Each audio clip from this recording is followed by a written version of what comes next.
দেশের ক্রীড়াঙ্গনে বইছে সুবাতাস। ক্রীড়া ভাতা ও ক্রীড়া কার্ড প্রদানের একদিন পর মোহামেডান স্পোর্টিং ক্লাব পরিদর্শনে এলজিআরডি মন্ত্রী ও বিএনপি মহাসচিব মির্জা ফখরুল ইসলাম আলমগীর।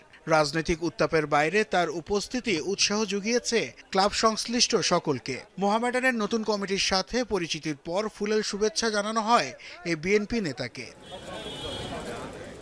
ক্লাবটির সাথে তার সখ্যতার কথা বলতে গিয়ে উঠে আসে কলকাতা মোহামেডানের প্রসঙ্গ। সেই সাথে ক্রীড়াঙ্গন নিয়ে প্রধানমন্ত্রী তারেক রহমানের পরিকল্পনার কথা তুলে ধরেন মির্জা ফখরুল।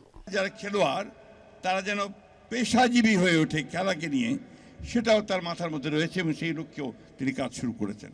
কলকাতায় যারা বাস করতেন তারা মোহনবাগান আর মোহামেডানকে নিয়ে এবং ইস্ট বেঙ্গল এটা নিয়ে তাদের সেই উপন্যাস, তাদের সাহিত্য গড়ে উঠেছে।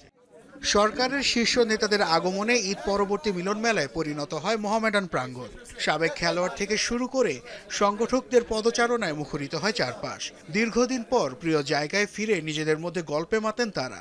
রাজনীতির ঊর্ধ্বে উঠে দেয়া হয় ক্রীড়াঙ্গনকে ঢেলে সাজানোর তাগিদ। দলের ঊর্ধ্বে গিয়ে, রাজনীতির ঊর্ধ্বে গিয়ে আমরা খেলাধুলাকে প্রতিষ্ঠিত করতে চাই।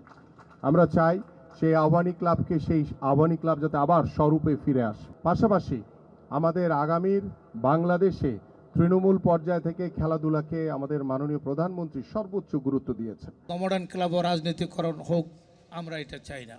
আমরা চাই বাংলাদেশের ক্রীড়াঙ্গন স্বচ্ছভাবে, পরিচ্ছন্নভাবে পরিচালিত হবে। দীর্ঘদিন ধরে আর্থিক সংকটে জর্জরিত মোহামেডান স্পোর্টিং ক্লাব, সেই সংকট দূর করে নতুন আঙ্গিকে ঐতিহ্যবাহী ক্লাবটিকে ঢেলে সাজানোর তাগিদ কর্তা ব্যক্তিদের। মোহামেডান ক্লাবকে আরও শক্তিশালী করার জন্য এই মুহূর্তে সবচেয়ে জরুরি অপরিহার্য হচ্ছে ক্লাবের নিজস্ব আয়ের উৎস ব্যবস্থা করা। এই বিষয়টি নিশ্চিত করা না গেলে ভবিষ্যতে ক্লাবের কর্মকাণ্ড পরিচালনা করা অত্যন্ত কঠিন ও দূর হবে। কেবল মোহামেডান নয়, আবাহনী সহ অন্যান্য ক্লাবেও এমন পরিদর্শনের রীতি চালু রাখার কথা জানান যুব ও ক্রীড়া প্রতিমন্ত্রী আমিনুল হক। নাসিফ শুভ, যমুনা স্পোর্টস, ঢাকা।